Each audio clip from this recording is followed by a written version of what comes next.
बिस्मिल्लाहिर्रहमानिर्रहीम। अस्सलाम वालेकुम। फोर्थ सेमेस्टर कैसे हैं आप लोग?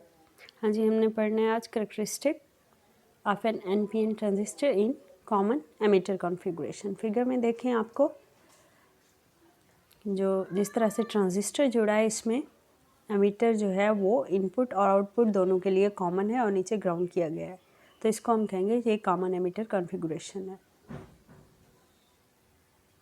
तो इसके लिए हम स्टैटिक करेक्टरिस्टिक कॉमन एमिटर के लिए जो देखते हैं उसके लिए इस सर्किट को हम फॉलो करेंगे, स्टडी करेंगे।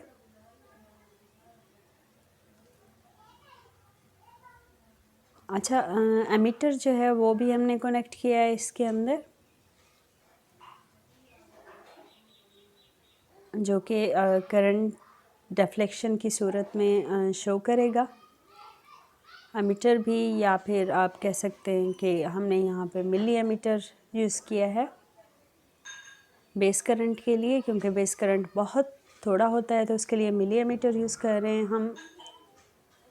और फिर हम एमिटर यूज़ कर रहे हैं कलेक्टर करंट के लिए, आईसी को शो करेगा in the form of deflection. 2 volt meter use कर रहे हैं, एक VBE शो करेगा और दूसरा VCE शो करेगा।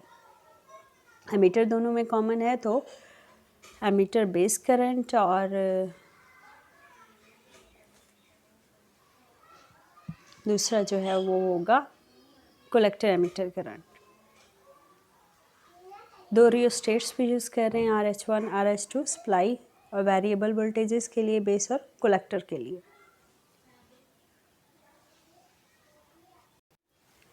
इसकी इनपुट करेक्टरिस्टिक देख लें ज़रा।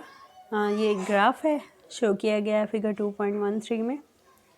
बिटवीन बेस एमिटर वोल्टेज और बेस करंट, ये 2 वैल्यूज़ लेंगे। Base emitter current along x axis plot किया गया है और बेस करंट जो है वो अलॉन्ग वाई एक्सिस प्लॉट किया गया है।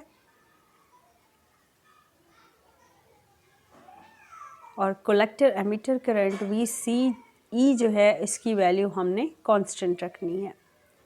टिपिकल इनपुट कर्व है जो शो की गई है, और स्लोप का रेसिप्रोकल जो होगा वो इनपुट रेजिस्टेंस देगा, यानी कि ये ओहम्स लॉ को फॉलो कर रही है। Del VBE over del IB is equal to R, यानी कि V is equal to IR, R is equal to V over I। Ohm's law ही है। कॉमन बेस सर्किट वो हम नेक्स्ट देखेंगे। PN जंक्शन के फॉरवर्ड बायस डायोड के लिए इसकी कैरेक्टरिस्टिक जो है ये मैच कर रही हैं। आउटपुट कैरेक्टरिस्टिक चेक करें इसकी।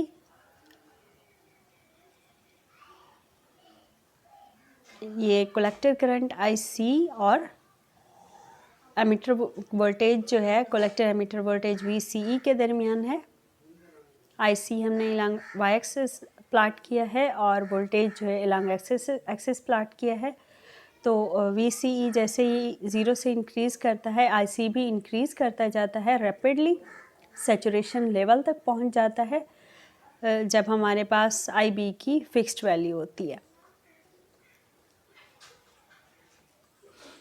जब IB इक्वल टू 0 होगा तो हमारा ट्रांजिस्टर जो है वो कट ऑफ रीजन में होगा और हम कहेंगे कि इट इज़ ICEO, यानी कि collector current when IB is equal to 0।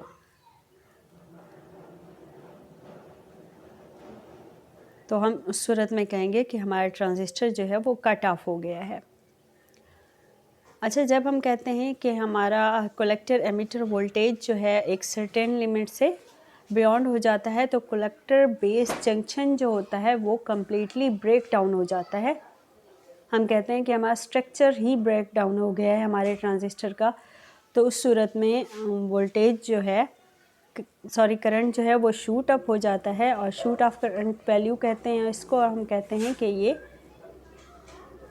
हमारा एवलांच ब्रेकडाउन अकर हुआ है। तो इसके लिए हमने करंट गेन की वैल्यू फाइंड आउट करनी है। Beta is equal to del IC over del IB, यानी कि change in collector current with respect to change in base current.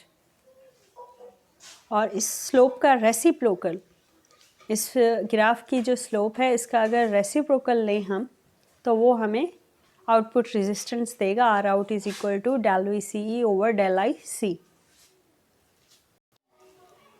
इसके करंट ट्रांसफ़र करेक्टरिस्टिक कर्व देख लें। ये स्ट्रेट लाइन है आपके लिए, इसके लिए वी सी ई कॉन्स्टेंट ले रहे हैं, आई सी को अलॉन्ग वाई एक्सिस प्लाट कर रहे हैं और आई बी को अलॉन्ग एक्स एक्सिस। आई बी जो है माइक्रो एम्पेयर में है और आई सी मिली एम्पेयर्स में है।